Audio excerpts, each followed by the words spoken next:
ଜଗତବ୍ୟାପୀ ଏକ ମହାଶକ୍ତିର ଲୀଳା ତରଙ୍ଗାୟିତ ହୋଇ ଚାଲିଛି। ମଣିଷର ଅସ୍ଥି ବୃଦ୍ଧିର ଅଭିଯାନର ପଦେ ପଦେ ପର୍ବେ ପର୍ବେ ହିଁ ଦେଖିବାକୁ ପାଉ ଏହି ଶକ୍ତିର ହିଁ ପରିପ୍ରକାଶ। ପ୍ରାଣସାକ୍ଷୀ ଶିଶୁର କ୍ରନ୍ଦନ, ସଦ୍ୟଜାତ ଅସହାୟ ଶିଶୁ ତାର କ୍ରନ୍ଦନ ଶକ୍ତିର ପରିପ୍ରୟୋଗରେ ଜଗତ୍ ସମକ୍ଷରେ ତାର ଅସ୍ତିତ୍ୱ ଓ ପ୍ରୟୋଜନ ଘୋଷଣା କରେ ଏବଂ ତାର ସାହାଯ୍ୟରେ ହିଁ ଅସ୍ତିତ୍ୱ ପୋଷଣୀ ସେବା ଆହରଣ କରେ। ଏହି ଶକ୍ତି ତାର ପ୍ରାଣର ହିଁ ପରିଚୟ ବହନ କରେ। ତାରି ଉପରେ ଦୁନିଆରେ ଠିକି ରହିବାକୁ ହେଲେ ମଣିଷକୁ ତାର ଅଜସ୍ର ଅଜସ୍ର ରକମ ପ୍ରୟୋଜନର ପରିପୂରଣ ସାଧନ କରିବାକୁ ଚାଲିବାକୁ ହୁଏ।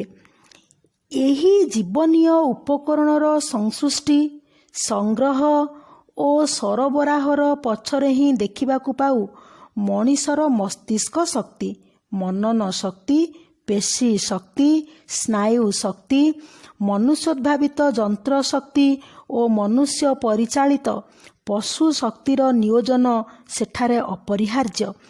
ଏହି ଶକ୍ତିର ବିନିଯୋଗକୁ ହିଁ କୁହାଯାଏ ଶ୍ରମ ବା କର୍ମ। ଗୋଟେ କଥାରେ କହିବାକୁ ଗଲେ କର୍ମ ହିଁ ବିଶ୍ୱ ସଂସାରକୁ ଧରି ରଖିଛି। ଫଳ କଥା କୃତି ବା କର୍ମକୁ ବାଦ ଦେଇ ଧୃତି ବା ଧର୍ମ ନାହିଁ। ଧର୍ମ ମାନେ ତାହା ଯାହା ପ୍ରତିଟି ସତ୍ତାକୁ ଧାରଣ, ପୋଷଣ ଓ ବର୍ଦ୍ଧନ କରେ। ଏହି ଧାରଣ, ପୋଷଣ ଓ ବର୍ଦ୍ଧନ ହିଁ ହେଲା ଅସ୍ତିତ୍ୱର ଚିରନ୍ତନ ଅପରିତ୍ୟଜ୍ୟ କ୍ଷୁଧା। ତେଣୁ ଯେନ ତେନ ପ୍ରକାରେ କର୍ମ କଲେ ହେବ ନାହିଁ। ପ୍ରତିଟି କର୍ମ ଏପରି ହେବା ଦରକାର ଯେପରି ତା ନିଜର ଓ ପରର କର୍ମର ସୁଷ୍ଠୁ ବିନିୟନ୍ତ୍ରଣ ପାଇଁ ଦରକାର ସତ୍ତା ସମ୍ପୋଷଣୀ ଆଦର୍ଶଙ୍କ ସହିତ ଆମର ପ୍ରୀତି ସଂଯୋଗ।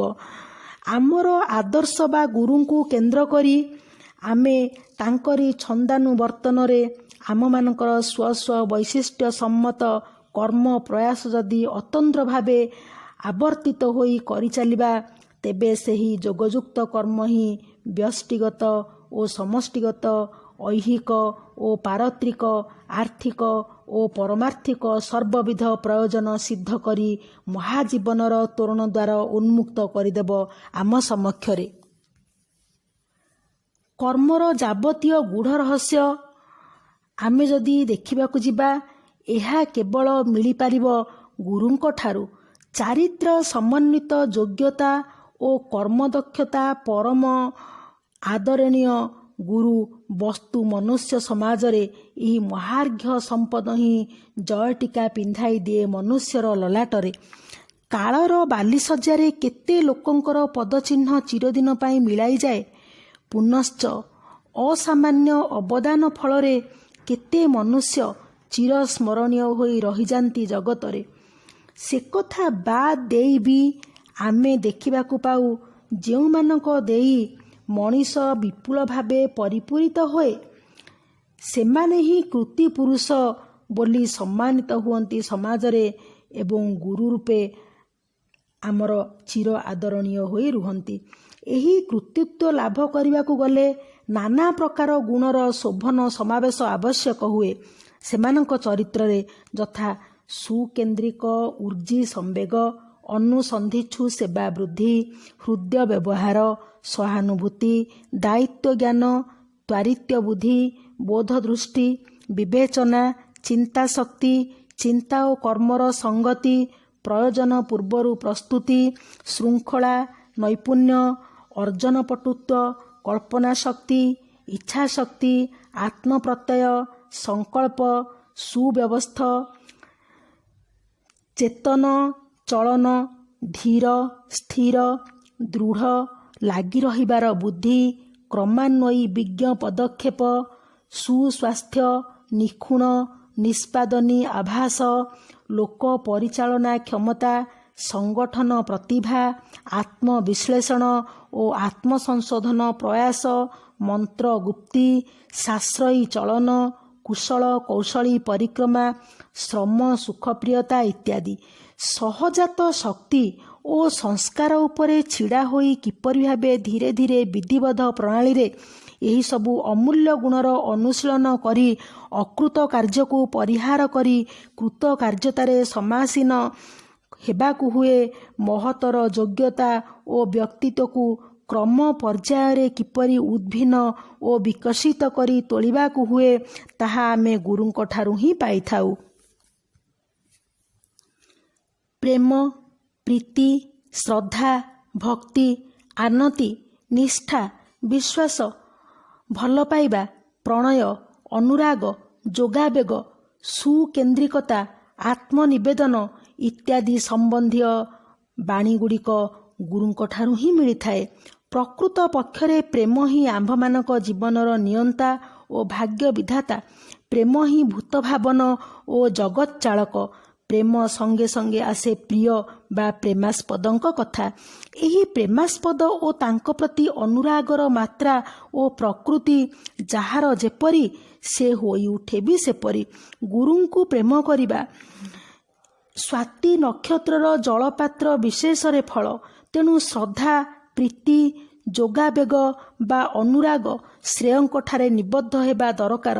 ପ୍ରବୃତ୍ତିର ବିଷୟୀଭୂତ କୌଣସି ବସ୍ତୁ ବା ବ୍ୟକ୍ତିଠାରେ ଯଦି ତାହା ନିବଦ୍ଧ ହୁଏ ତେବେ ତାହା ଉଦ୍ଗତିର କାରଣ ନ ହୋଇ ଅଧୋଗତିର କାରଣ ହୋଇଥାଏ। ଏଥିପାଇଁ ମଣିଷକୁ ଖୋଜିବାକୁ ହେବ ଶ୍ରେୟତମ ବା ଶ୍ରେଷ୍ଠ ମାନବକୁ, ଶ୍ରେଷ୍ଠ ଗୁରୁଙ୍କୁ, ଯିଏ ଅନନ୍ତ ଓ ଶାନ୍ତର ମୂର୍ତ୍ତ ମିଳନ ବେଦୀ, ଯିଏ ବୃତ୍ତି ପ୍ରବୃତ୍ତିର ଅଧୀଶ୍ୱର, ବ୍ରାହ୍ମୀ ସ୍ଥିତି ଯାହାଙ୍କର ସ୍ୱତଃ ଓ ସ୍ୱାଭାବିକ, ଉତ୍ସନ୍ମୁଖିତା ଓ ଈଶ୍ୱର ପ୍ରାଣତା ଯାହାଙ୍କ ନିକଟରେ ପ୍ରାଣର ନିଶ୍ୱାସ ବାୟୁ ପରି ସହଜ ଓ ଅପରିହାର୍ଯ୍ୟ, ସର୍ବଜୀବରେ ସକ୍ରିୟ ପ୍ରୀତି ଯାହାଙ୍କର ପ୍ରତି ମୁହୂର୍ତ୍ତର ପ୍ରାଣର ଚେତନା, ଏପରି ମଣିଷକୁ ଆମ୍ଭେମାନେ କହୁ ଇଷ୍ଟ ବା ଆଦର୍ଶ ଆମର ଗୁରୁ।